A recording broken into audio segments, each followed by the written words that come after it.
Sal Capaccio joining us on the Western Hotline as the Bills have their 53-man initial roster, and could be changes coming to that, as soon as today, because we know they're signing some players, some practice squad. We kind of wait to see on that.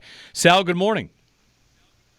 Good morning to you guys. I'm laughing because I get in, I look at X, and I'm like, it says trending on the right. Mm-hmm. And I see Codrington is trending. I'm like, what is going on now? And it's just like the debate, right? And it reminded me, Joe, we used to have our battles about Andre Roberts, remember? Yes. Right? Yes. And it's very, very similar, right? It's very similar. So it's kind of funny, right? We're in this space where you never know. Today holds another day, and a lot of things can happen, but it just reminded me of that, and I started laughing. Yeah. What's the debate about? Like keeping a guy that only returns, basically?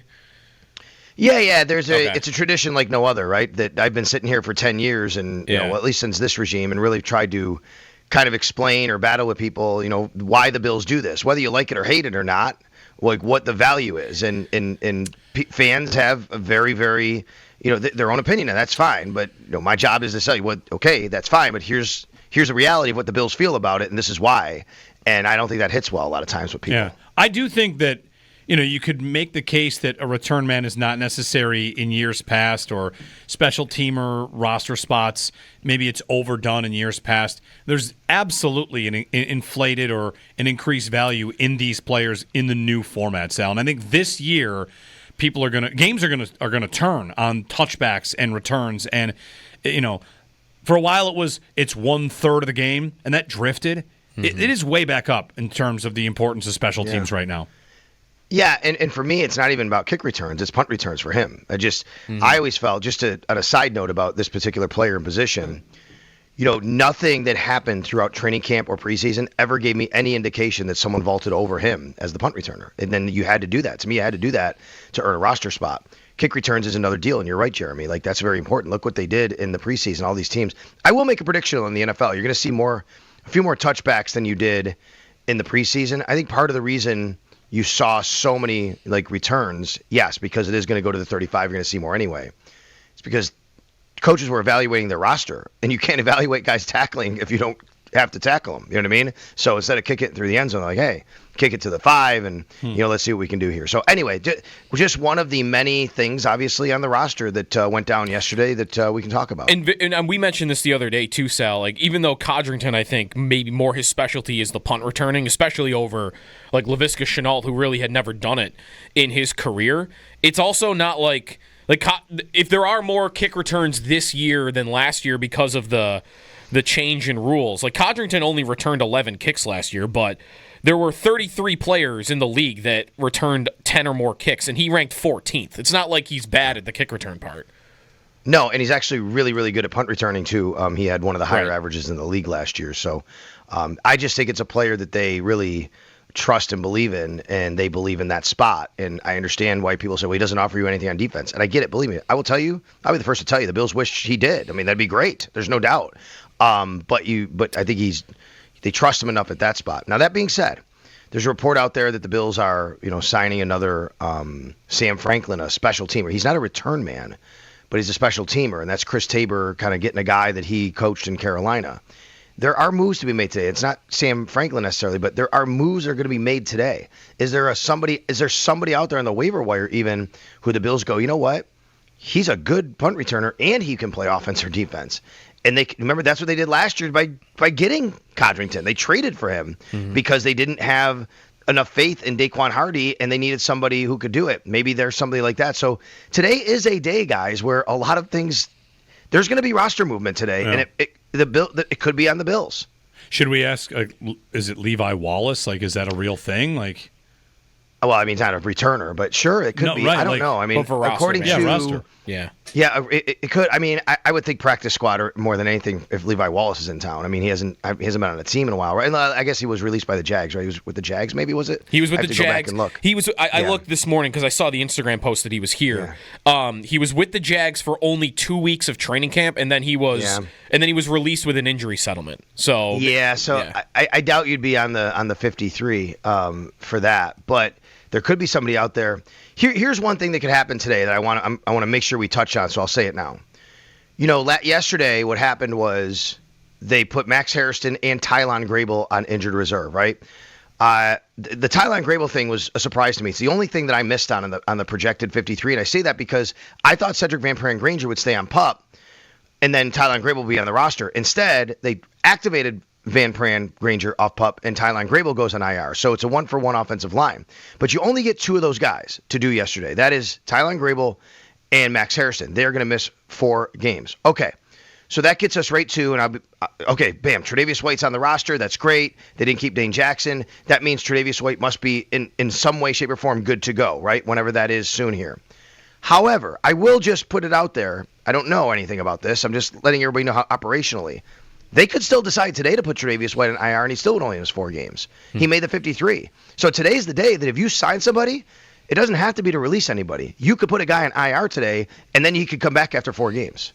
Okay. Well, that could be an answer to. I wanted to ask you about this reported Sam Franklin signing, Sal, and whether or not that ends up being active roster or practice squad. There was no mention of it in the report, but right. I was wondering if he is active roster, like whose spot he would take, if it would even necessarily be a safety, or maybe it's what you just said, where a guy goes on an injury list and that just creates a spot.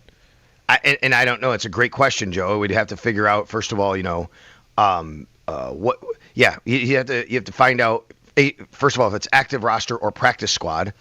And if it's practice squad, that's fine, and then you can just elevate him or whatever. But if he's going to play, if he's going to be on the active roster, well, somebody else has to go in some way. And it doesn't have to mean they have to get released. They can be traded, or they can go on injured reserve, and then they miss 4 games, and then you could decide to bring them back.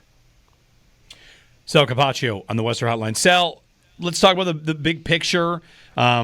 You pretty much nailed the 53-man roster. I mean, one small, on a technicality, yeah, right? You so, didn't get it perfect. I want to say no surprises really. Again, it is initial, but when you look at the whole thing, why you picked it the way you did, and why you think the Bills kind of lined up with what you were thinking, I guess. Yeah, and as I always say this to everybody, my job is to tell you what the Buffalo Bills are thinking or are going to do from my perspective, from watching them. And it's not what Sal Capaccio would do. Who cares, right? I'm just another guy that could have an opinion because we have a lot of people like that. My job is to say, here's what I think the Bills are going to do. And this roster, to me, was kind of really taking shape weeks ago, guys, to be quite honest. We did an Always Game Day in Buffalo podcast last night, live reaction, Hard Knocks, 53-man roster. And I said this to Matt Bove, and he agreed. I said, listen, you could have asked me probably 2 weeks ago, and I would have got really close to the roster. And I think a lot of people would have, because I do think that this roster, there weren't a lot of questions, to be quite honest. What were the questions at the end of the day? Does Tyrell Shavers make it? Does Jimmy Charlo make it? First of all, never thought Jimmy Charlo would make the 53. Great story. Glad he's on the practice squad. Perfect practice squad candidate. He's going to help your offense prepare because he's going to do everything on defense possible to act like he's supposed to as a Baltimore Raven week 1 and Jet week 2 and all that, right? That's what a practice squad guy does.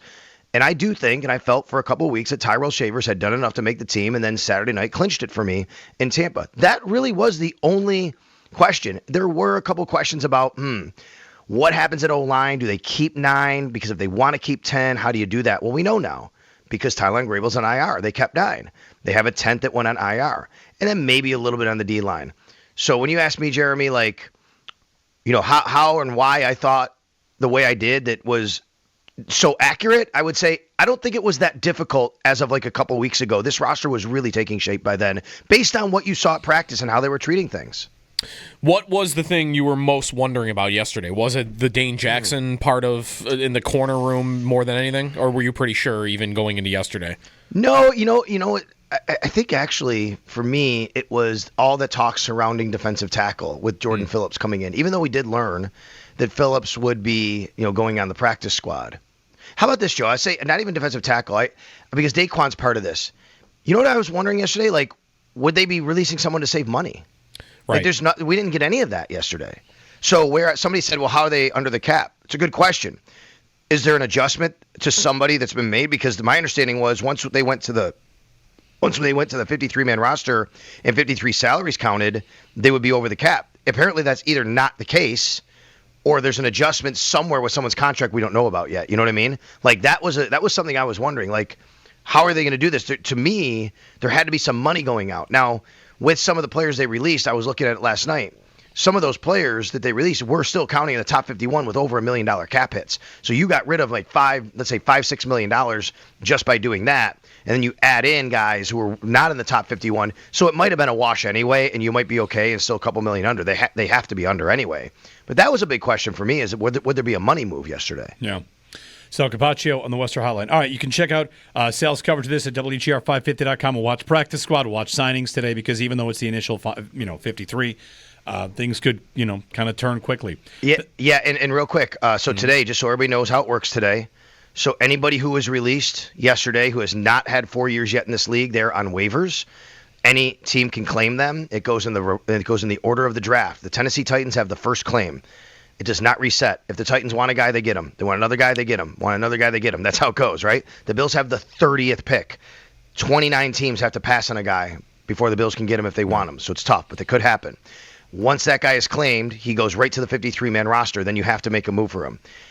Anybody who was in the league more than 4 years is a free agent, and they can just sign with anybody. They don't have to get claimed to a new contract, practice squad, or otherwise. Once noon hits today, everybody who's been claimed is awarded. Everybody becomes free agents. You start formulating your practice squad. You get 16 players there, 17 with an international player. In the Bills' case, that could be Travis Clayton. Then they have their roster. Then we will hear from Brandon Beane at 2:30 p.m. today. It's important because we'll find out maybe more clarity on Tre'Davious White at 2:30 p.m. today from Brandon Beane. Then the Bills will hit the practice field, guys, with their team. Yep. They'll hit the practice field with their 53 and their practice squad, and here we go. They're preparing for the Baltimore Ravens starting at 3 o'clock today, and today's the first day that the media cannot watch all of practice. Now we know football is really here. There you go. Thanks, Sal. You got it. Sal Capaccio on the Western Hotline. Football season is here. Rivalries uniforms revealed tomorrow. We'll hear from Brandon Beane today, as Sal has just pointed out. So lots to get to.